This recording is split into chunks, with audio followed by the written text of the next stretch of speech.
Okay, ang magkalaban ngayon ay Sword Assassin versus Noramentil Win. Good luck! Ang first attacker dito ay Sword Assassin. So, first defender dito ang Noramentil Win. Panoorin natin kung sino ang first attacker dito ng Sword Assassin. Good luck, both teams. Si Lucky Wen. Alam ko Electrodag user to eh. Pero this time, Mass Throwers and Mass Totem spells ang kanyang dala-dala. Nag-search siya dito ng Rocket Balloons with Balloon. Ni-snipe niya agad dito yung Multi-Arch Tower. Mukhang nagsiset up siya ng Flame Flinger. Okay, yun nga. Gusto niya snipein dito yung Bomb Hive.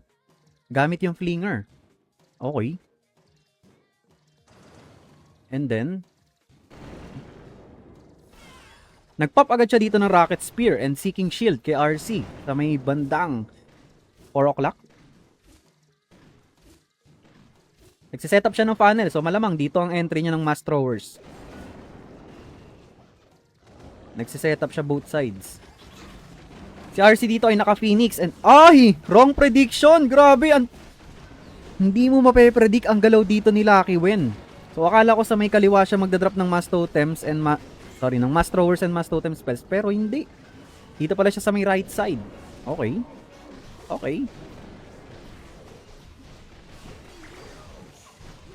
Si King ay naka-Snake Bracelet, Spiky Ball. Si Queen naka-Magic Mirror Action Figure. Si Life Gem and Reach Gem kay Warden. And then si RC, yun nga, tegi na si RC. Naging Sacrificial Lamb sa may baba. Para mag-form ng funnel or pating para sa kanyang throwers. Nice, nakuha na ng Flame Flinger yung Bomb Hive dito sa may left side. And then triple Furnaces, yung laman ng kanyang Flame Flinger. Nice. Distracted yung Monolith dito and Guardian. Meron Totem Spell to assist. Meron ng access yung mga throwers sa may Town Hall part. Nakuha na rin yung Monolith. Maganda nangyari dito. Plenty of time remaining para kay Lucky Wen. Meron pa siyang Queen and King's ability. May snipe na ng mga throwers dito yung Town Hall. Buhay na buhay pa rin yung triple furnaces sa may left side. Nagpop na siya dito ng Magic Mirror Action Figure kay Queen, Ice Golem, and Double Rocket Balloons with furnace ang laman ng CC dito. Nice, beautiful totem spell. 50 seconds remaining, looking good para kay Lucky Wen. Nako, ma-jinx ko ba to? Nasa loob yung throwers pero madali nila mawawasak yung walls dito. And then gumamit na siya dito ng Spiky Ball, 39 seconds remaining. Meron pa siyang free spell and totem spell at ginamit niya na at mukha. Teka lang. Baka kasi ma-jinx natin eh. May mga buildings sa labas, 27 seconds remaining. Abot ba yung oras niya? Busy pa yung mga throwers nasa loob. Ito na lang yung natitirang buildings. 19 seconds remaining. Wasak. Ito na yung Warden. Tumulong na guys. Grabe. First attack from Sword Assassin dito. Securing a 3-star agad sa laban nila. Pinaka-depensa ang Noramentil Win. Yung base ni Manokchi. Nice hit from Lucky Wen. Using Mass Throwers and Mass Totem spells. Worth it ba bilhin yung Oxprint skin? Mangungutang pa ako pambili doon. Hindi ko pa nakita eh. Kaka-open ko lang ng Clash of Clans ulit ngayon eh. Silipin ko mamaya boss. Okay, panoorin natin dito. Si Conquer Waffle. Meron siyang RC Walk Thrower Smash. Aray ko, RC! Ano yun sir? Sinalo mo lahat ng bomba? Aray ko.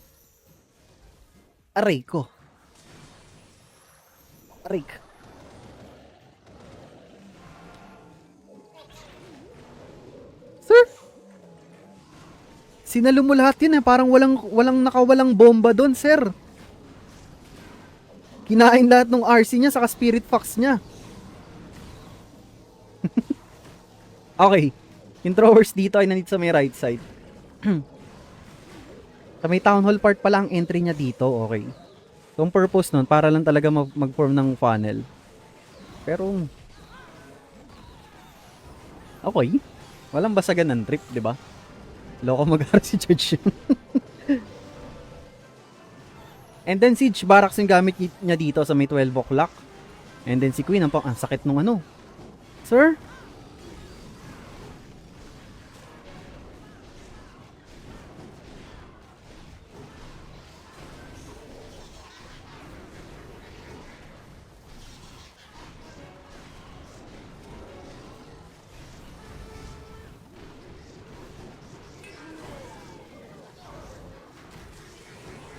Hindi ko mabasa ang mga ginagawang galaw dito ni Waffle.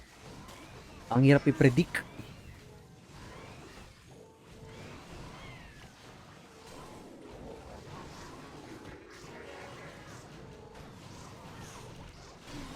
Naka-heroic torch pala siya, yung rage gem kay Warden.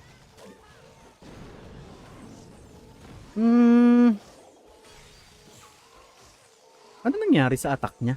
Na-traffic? Ang gulo, nagulo ako dun. Na-traffic na yung throwers niya dito sa may area, dito mismo. Pero nag-drop din agad siya ng both heroes dito sa taas at baba. So, yung flow ng troops and heroes mo, disaster talaga mangyayari doon. Mamamatay talaga yung nasa both sides. Or, hindi niya nabasag agad yung wall dito. Pero may open wall dito eh. O, papasok yung throwers. Na traffic lang talaga siguro yung kanyang mga throwers and Warden. So, nice try lang para kay Conquer Waffle.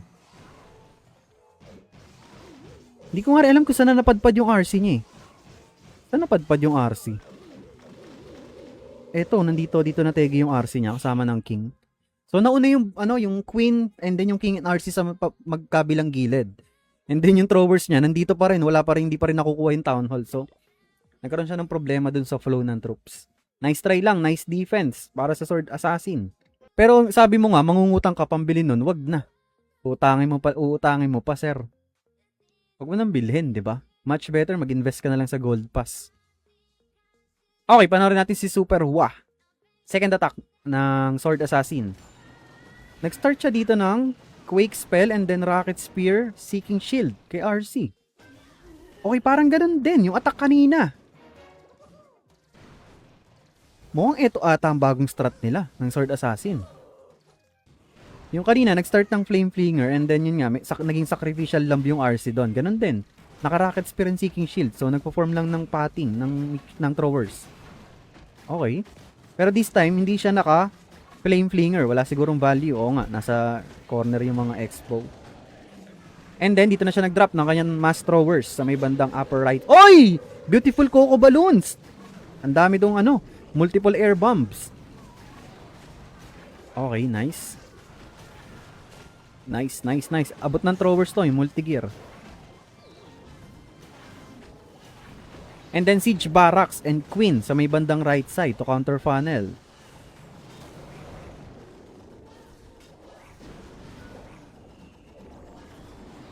Tornado Trap activated. And then Jump Spell! Ganda ng jump spell niya dito. Magkakaroon ng access sa 3 compartments dito yung mga throwers niya. So si Warden ay naka-life gem and rage gem. Si Queen nagpop na dito na magic mirror action figure. Rage spell tower activated sa may gitna. May defending MP and guardian dito, medyo masakit. Okay, nag-invest siya ng overgrowth spell sa back end fire speeder. Si Queen and King goods pa dito sa may bandang baba. Okay. Marami pa siyang throwers dito. Buhay na buhay pa yung mga throwers niya with healers and Grand Warden. Meron pa siyang 2 totem spells and free spell na pwedeng gamitin sa back end. Okay. Nice. Teka lang. Medyo masakit yung back end defenses dito ni Ponkura. Especially may Bomb Hive pa. Yung Bomb Hive guys, masakit talaga yan. Tignan nyo. Okay, ayun. Naramdaman niya. Nag-drop siya doon ng totem spell. So, throwers and healers and Warden na lang yung matitira dito. Kaya lang si Warden niraratrat ng X-Bow and Fire Spitter. Aray ko! Mukhang kakapusin dito si Super Hua. Nategi si Warden, nawalan siya ng Rage Aura. And out of spell support na siya. Anong bansa yung naglalaban? China versus Japan. Nice try lang para kay Super Hua. Super Hua. Bilhin ko yan, idol, pag may creator code ka na. Malapit na, boss. Pag may creator code na ako, saka mo bibilhin. Malapit na. Baka mapagastos ka nyan, boss.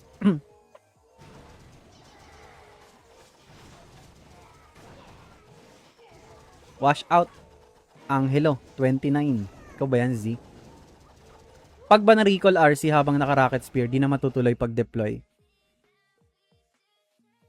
Kunwari, nagbato na siya ng isang spear and then ni-recall mo. Pag recall back mo kay RC, i-continue niya yung rocket spear doon, Brent. Nice try lang para kay Super Hua. Nice def para kay Ponkura. Kita mo yung scroll text sa gitna. Nandyan. Hanapin mo yung video ko na, nasa playlist yung video ko ng mga different attack strategies from Town Hall 18 pababa. As of January 2026. Okay, panoorin natin dito si Hinayori Juns. Hinayori Juns. Meron siya dito, ganun din. Mukhang labanan ng ano ata to. Ay! Sir!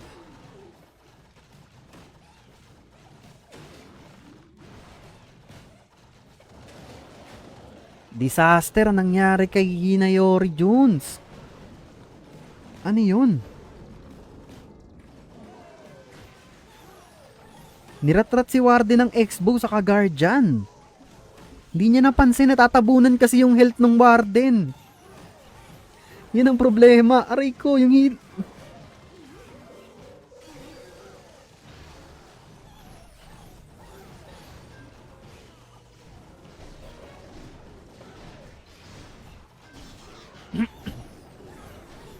Sabi ng magulang ko, kung wala daw akong sasabihin maganda, wag na lang daw ako magsalita. May laro ba ang PHT ngayon? Meron, 11 PM. Blurry, hindi nakita. Hindi pa ata mga tinuhog ni Wa.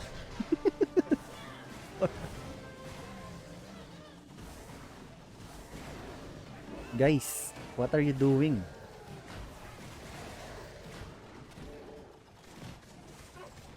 Tara, meeting muna tayo. Punta kayo dito, mag-meeting tayo. Hindi ko alam kung ano mga pinaggagawa nyo dyan. Mag-meeting muna tayo, parang may mga kailangan tayo pag-usapan. Noramentil win. Ay, maraming salamat sa gifts, Paul ni Ubebe. Huwag ka tumawa, -1 ka. Oh, hindi ako tumatawa, poker face lang to, yeah. Yung attack niya parang Japanese, malabo kasi. Di pa ata nakakapanood sa PHT, may pasok. Kakapanood ng gold medalist na disaster. Nag-form sa war.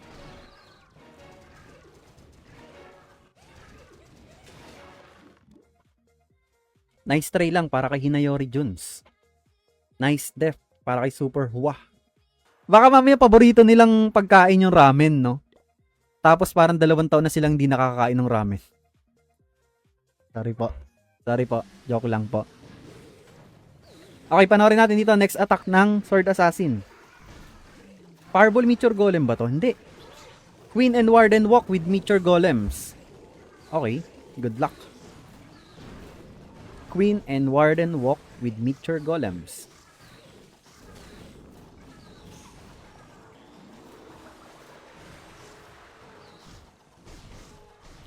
Sir, nice, beautiful Invi. Bomb Hive? Okay. Ayaw niya mapuwersa din. Hindi. Oo nga, may Eternal Tomb pala siya. So nice. Buti na lang, ni-recall out niya agad. Shoutout sa No Mercy Clan from Oriental Mindoro. Okay, dito siya nag-drop ng Meteor Golem sa may right side. With Rope Launcher. Meron pa siyang meron siyang Quick Spell. Oh, naka-Seeking Shield and Rocket. Bakit puro Seeking Shield and Rocket Spear ang ginagamit ngayon sa RC? Ayaw na nila ng Electro Boots. Okay. Town Hall part ang entry pala dito. Ni Tropa 2. Ang aga naman ng... Okay, gets. Okay, gotcha. So, in-overgrowth spell niya tong left side para yung RC niya. Dito, ito yung clear ng RC. Yung pinakagitna sa kanyang Rocket Spear and Seeking Shield. Okay, nice. Ganda nun ah. Okay. Kita ko yan, sir.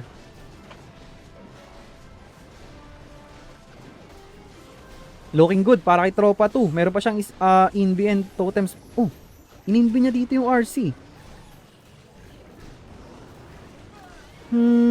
Okay. Okay. Si King ay nasa may bandang taas, nagbo-walling out of... wala na siyang abilities ng heroes dito, pero meron pa siyang Invi and Totem spell. Masakit pa yung back-end defenses dito ni Kanchan, ha. Meron pang Barbarian King, Monolith.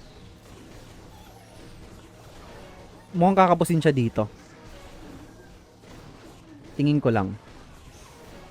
Unless mawawasak agad yung... Ay, wala na palang buhay yung Monolith!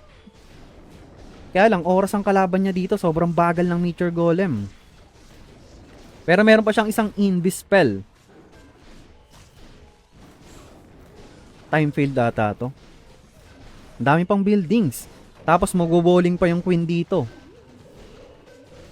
After makuha tong gold storage, magbo-bowling yung queen. Ayun na nga. Time failed to para kay tropa 2. Sayang, nice try lang. Kapal pa na ito, may hero hall pa. Full HP. Pero wala na rin siyang sustain eh. Hindi rin niya kakayanin pala. Failed talaga yung attacks din. Merong yung attack din kasi may ricochet cannon sa taas eh. Wala na siyang healers. So nice try lang, nice def para kay Kanchan. Pero tingin ko, alam ko buhay pa. Naglalaro pa sila ng Classic War and Clan War League boss. Okay, si Kanchan, babakawi siya dito. At galit na galit. Naka-hero potion and naka-power potion si Kanchan dito. Okay, nag-start siya dito ng double fireball para tamaan yung Tesla. Okay, pero tinuloy niya pa rin yung quick spell dito kahit tumama yung fireball niya sa Tesla. Okay, gets. Kita ko yan, sir.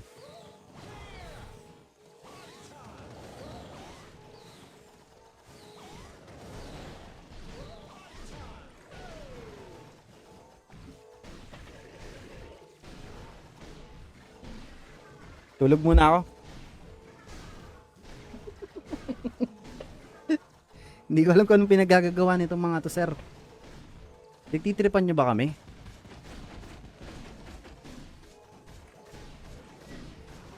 No ramen till win.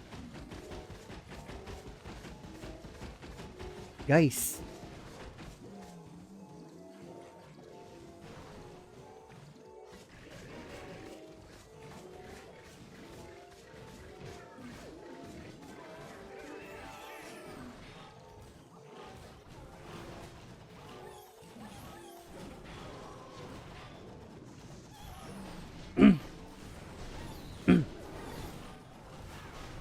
Nabigla ako dun sa mga nangyayari. Parang di ko talaga kayang sabayan ng energy nila ngayong gabi.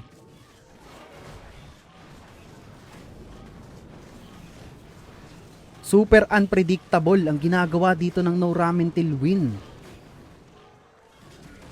Siguro ang tingin ko dito sa mga to, ayaw lang talaga nila kumain ng ramen ngayong araw. Siguro umay na sila sa ramen. Siguro win streak sila ng mga nakaraan, tapos itong laban ngayon, ayaw na nilang kumain ng ramen, kaya sinasadya ata nila to. Ah, yung pala yung ginagawa nyo ha. Alam ko yan, sir. Alam ko yan, yeah. Ayaw nyo lang kumain ng ramen ngayon, kaya ginagawa nyo to, pinagtitripan nyo kami. Busog kayo, or baka umay na kayo sa ramen ngayon. Di natin alam.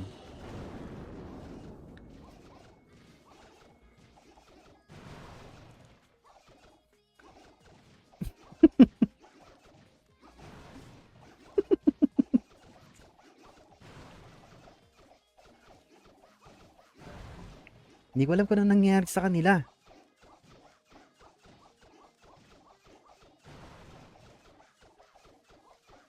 Pero matagal na talaga nagko-compete tong mga to eh. So ano to, katuwaan lang, sir? Trip-trip lang yan, ya?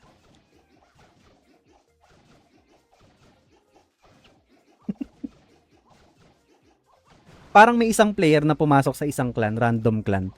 Tapos nagyaya lang. Yeah, sinong pwede sumama sa akin dito? Laro tayo ng tournament. 4 kailangan ko.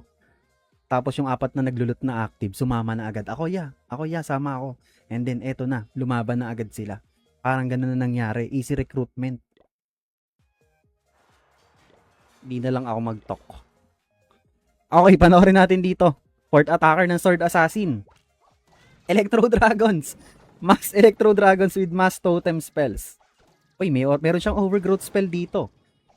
So, nag-start siya ng Flame Flinger sa may bandang 10 o'clock. Sige, panoorin natin tong Sword Assassin.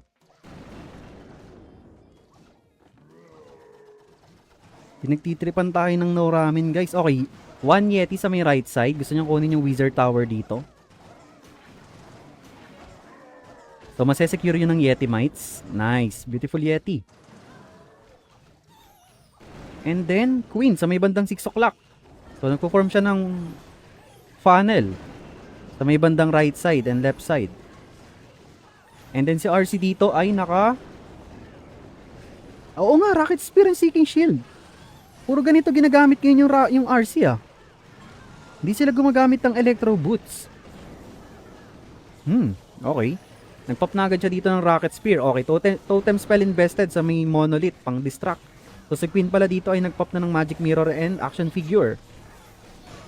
Si RC ay naka Phoenix. So makukuha niya ba yung defending MP? Aray ko, namatay yung Queen niya dito. And then nagpop na agad siya ng Eternal Tomb kay Warden, Eternal Tomb and Healing Tomb. Saan niya kaya gagamit? Merong Rage Spell compartment dito sa may back end. So baka dito niya gagamitin yung Overgrowth spell. Napakarami niya pang totem spells dito Si MP ay naka... Wow, Meteor Staff and Dark Crown? Usually Dark Orb ang kasama nito. Hindi ko alam kung sinadya niya to or nagkamali siya ng set dito ng equipment. Pero yun nga, gumamit na siya ng Overgrowth spell dito sa may Rage Spell. Power compartment and then Bat spell! Di ko nakita yung Bats! Saan galing yun? Sir! May bat spells pala siya! Hindi pala totem spell yun, Sir Duling!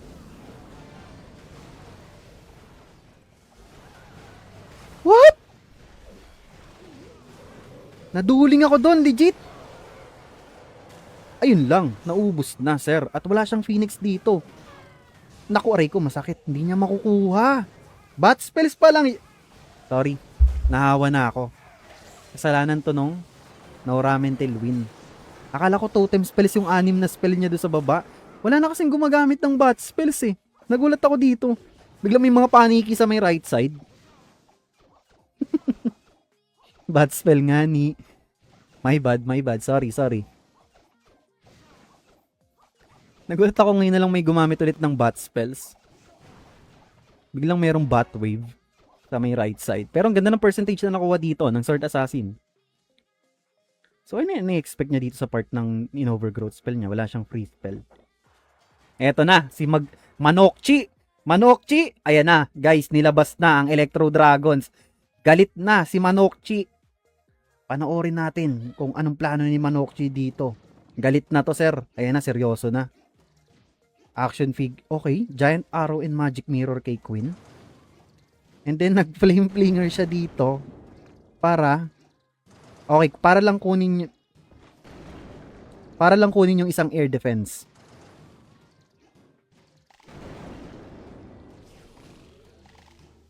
Nag-flame flinger siya dito para kunin yung isang air defense.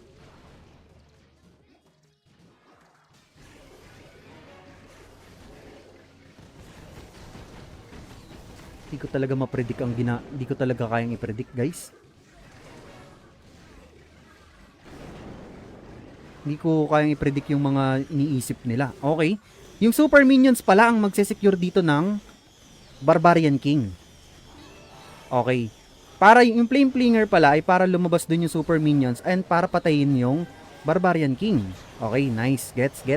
Kasi yung Barbarian King ang best air defense of the game eh. Oh, okay. Gets ko na. And then dito na siya nag-drop ng Mass Electro Dragon sa may bandang kanan. Si Queen ay nag-pop ng ng action figure and ng Giant Arrow and Magic Mirror. And then Overgrowth spell ginamit sa may right side upper part na Rage spell compartment. Si MP dito ay naka Meteor Staff and Dark Orb. Si RC ay naka Rocket Spear and Electro Boots. Okay. Multiple headhunters papunta kay Tatang at aray ko, tigok agad si Tatang. Okay. Ni-rage spell niya dito yung remaining Electro Dragon sa may Town Hall part. Meron pa siyang free spell and totem spell dito. Mas secure naman yung Town Hall. Nice. Okay. Gets. Okay. Sure 2-star ang plano nila. Okay. Ang ganda Seryoso dito. Bali kinuha niya agad yung best air defense of the game, yung Barbarian King, gamit yung super minions. Para hindi na siya magkaroon ng, hindi siya ma-time failed mamaya kung nakalagpas yung Electro Dragons niya dito sa may bandang pa Town Hall part. Kaya lang dito, wala na siyang plano pagdating sa dito sa parte na to. Sayang. Nice try lang. Konti na lang, Manokchi. Nice try lang. Almost muntikan na, sir. FF nagdala, kung di FF yun, wala pisot. 'Di ba, Boss Jojo? Ang ganda ng ginawa niya sa Flame Flinger, 'di ba? Ini-snipe niya lang dun yung isang air defense. And then, kinuha niya na rin yung Barbarian King gamit yung super minion sa laman ng Flame Flinger. So, malaki agad yung nakuha niya. Okay. Aba, Matrix 2 ah.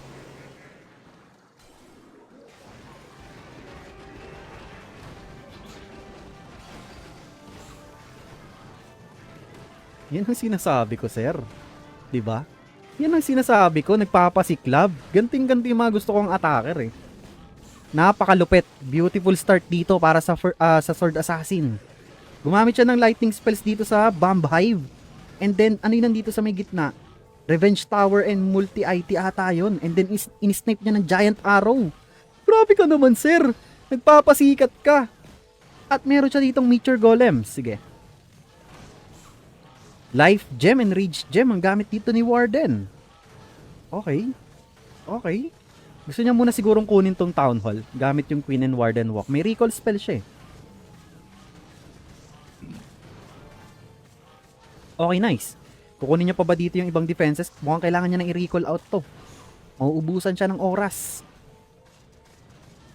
1 minute and 50 seconds remaining.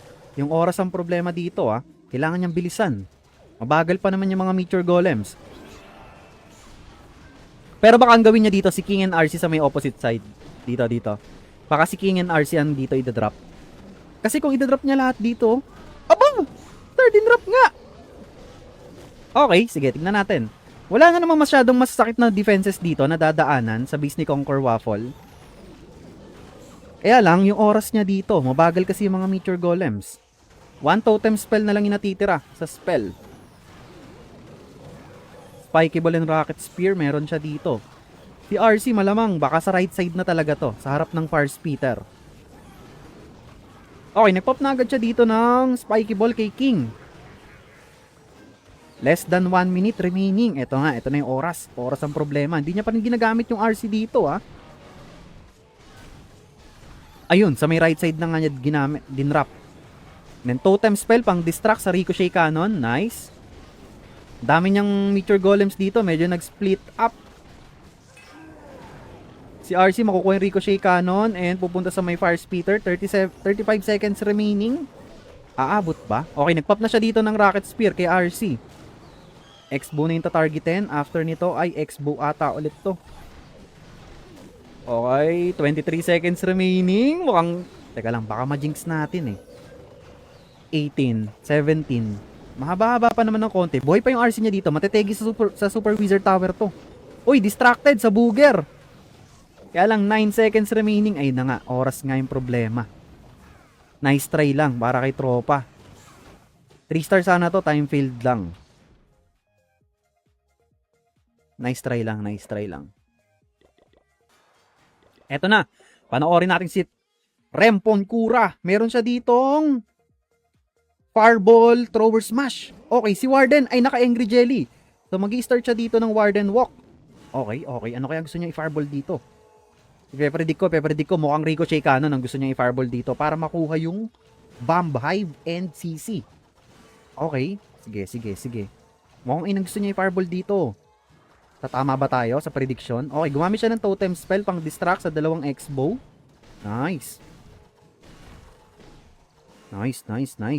So, hinihintay niya mag-end siguro yung duration ng Angry Jelly bago siya mag-invi.